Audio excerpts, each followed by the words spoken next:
Welcome to day 16 LeetCode top interview 150 question solve करने का। आज हमारे पास प्रॉब्लम नंबर 125 वैलिड पैलिंड्रोम। इसका डिफिकल्टी लेवल है इजी। यहाँ पर हम लोगों को स्ट्रिंग दे रखी है a man, a plan, a canal, Panama. ठीक है। इसमें हम लोगों को क्या करना है, इसमें हम लोगों को ये चेक करके बताना है कि ये पैलिंड्रोम है कि नहीं। सबसे पहले पैलिंड्रोम होता है, पैलिंड्रोम ये होता है कि जो फर्स्ट कैरेक्टर है, ये लास्ट कैरेक्टर है, ये दोनों सेम होना चाहिए। विच मीन्स ऐसे ही ये आगे बढ़ता रहना चाहिए जब तक ये बीच में ना पहुंच जाए। तो ये सारा का सारा बिल्कुल सेम होना चाहिए। अगर ये ऐसा है तो हम ट्रू रिटर्न करेंगे। जैसे यहाँ पर मैं इस पूरे को लिख देता हूं, a man, a plan, a canal, Panama. ठीक है। आप लोग यहाँ पे देख सकते हैं इसका जो फर्स्ट कैरेक्टर और जो लास्ट कैरेक्टर है सेम है। देन सेकेंड लास्ट, सेकेंड और सेकेंड लास्ट, देन थर्ड और थर्ड लास्ट, ऐसे ही करके ये लास्ट तक बिल्कुल सेम आएगा।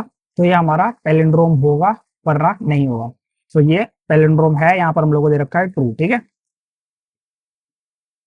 अब इसके कंस्ट्रेंट्स देख लेते हैं। सबसे पहले एस डॉट लेंथ, मतलब फर्स्ट से लेकर 2 इंटू 10 टू दी पावर 5 तक हमारी इसकी लेंथ हो सकती है स्ट्रिंग की, जितने भी टेस्ट केसेस होंगे उसमें। और S consist only of printable sky characters. Sky characters क्या होता है? स्काई कैरेक्टर होता है जो हम लोग यूज कर, मतलब जो कंप्यूटर यूज करता है उसको समझने में इजी हो। जैसे ए टू जेड में स्काई वैल्यूज होती हैं 65 टू 90। ठीक है। विच मीन्स नंबर दिया जाता है हमारे अल्फाबेटिक जो कैरेक्टर्स होते हैं उनको कुछ नंबर्स डिनोट करा जाता है, जिससे हम लोग इनको इजीली अपने कंप्यूटर को समझा सकते हैं।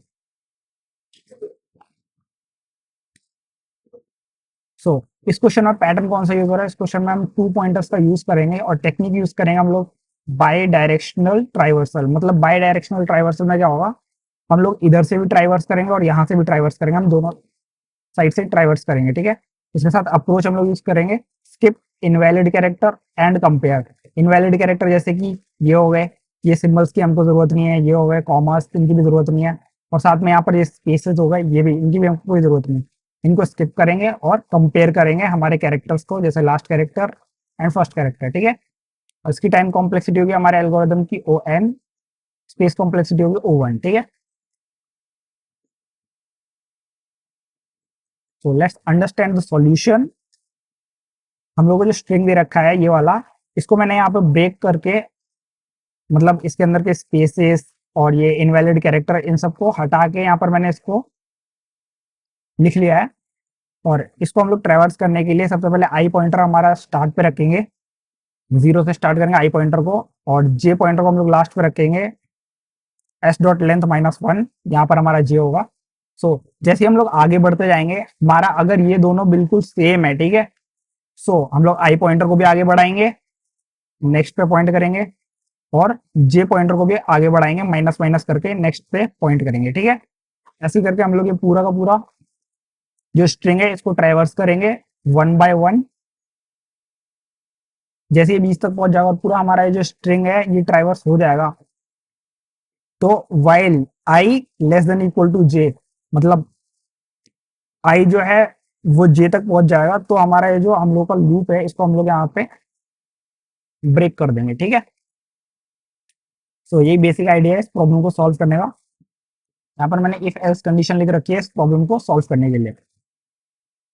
इनिशियलाइज करेंगे हम लोग सबसे पहले हमारा लेफ्ट एंड राइट पॉइंटर्स को।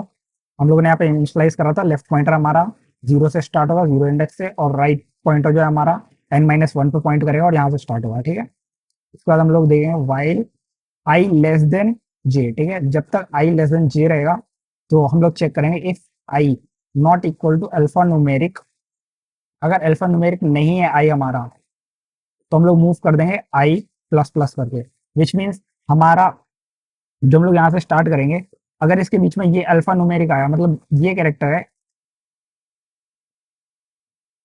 अगर ये कैरेक्टर है अल्फा न्यूमेरिक नहीं है, नॉट इक्वल टू आई, तो हम लोग उसको स्किप करते हुए हमारा पॉइंटर आगे बढ़ा देंगे, चाहे वो जे पॉइंटर हो या आई पॉइंटर हो। जैसे जे पॉइंटर के लिए भी हमने सेम कंडीशन लिख रखी है, माइनस माइनस करके यहाँ पे कर देंगे, और आई पॉइंटर के लिए भी सेम कंडीशन लिख रखी है। ठीक है।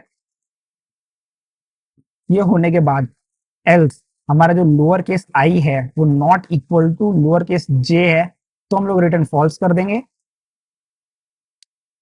वरना हम लोग चेक करेंगे, मतलब वरना हम लोग दोनों को साथ में मूव करेंगे। ठीक है, अगर ऐसा नहीं है तो दोनों को साथ में मूव करेंगे, अगर ऐसा नहीं है तो दोनों को साथ में मूव करेंगे। साथ में मूव करना मतलब एक एक करके, जैसे हमने यहाँ पर आगे बढ़ाया था वैसे आगे बढ़ाते रहेंगे तो हमारे सेम कैरेक्टर्स मिलते रहेंगे। ठीक है, और जैसे ही हमारा ये लूप कंप्लीट होगा तो हम लोग को रिटर्न कर देना है ट्रू। ठीक है, ये हमारा पूरा का पूरा प्रॉब्लम ऐसे सॉल्व हो जाएगा। सो इफ आप लोग ये समझना चाहते हैं एसकाई वैल्यूज क्या होते हैं, तो एसकाई वैल्यूज में क्या होता है, आप लोगों को सारे के सारे याद करने की कोई जरूरत नहीं है कि ए मतलब 97 होता है, बी डोनेट करता है 98 और सी 99, ये सब वैल्यूज को याद करने की कोई जरूरत नहीं है। इसको सिंपली आप लोग बस ये वाला जो पोर्शन है इसको आप लोग रिमेंबर कर सकते हैं। अगर आप इसको रिमेंबर करते हैं तो आप लोगों के जो डीएसए के प्रॉब्लम्स है बहुत सारी जगह पे यूज होते हैं, तो उसमें आप लोगों को ईजी होगा। सो ए टू जेड के लिए 65 टू 90 हम लोग यूज करते हैं, और स्मॉल कैरेक्टर्स में मतलब अगर लोअर में है तो ए टू जेड, तो 97 से 122 तक, और 0 से 9 वैल्यू के लिए 49 टू 57, और स्पेस के लिए हम यूज करते हैं 32। बस इसको रिमेंबर रखने की जरूरत है। इसके बाद आप लोग कोई सा भी प्रॉब्लम हो डीएसए का जिसमें एसकाई वैल्यूज यूज होती हैं तो उसको आप लोग इजीली सॉल्व कर सकते हो। ठीक है, सो यही था इस क्वेश्चन के लिए। आप लोग किसी भी लैंग्वेज में इसका कोड लिख सकते हो और इजीली इसको सॉल्व कर सकते हो। बस इफ एल्स का जो लॉजिक है इसको याद रखना। सो थैंक्स फॉर वॉचिंग, मिलते हैं नेक्स्ट वीडियो में, तब तक के लिए सब्सक्राइब।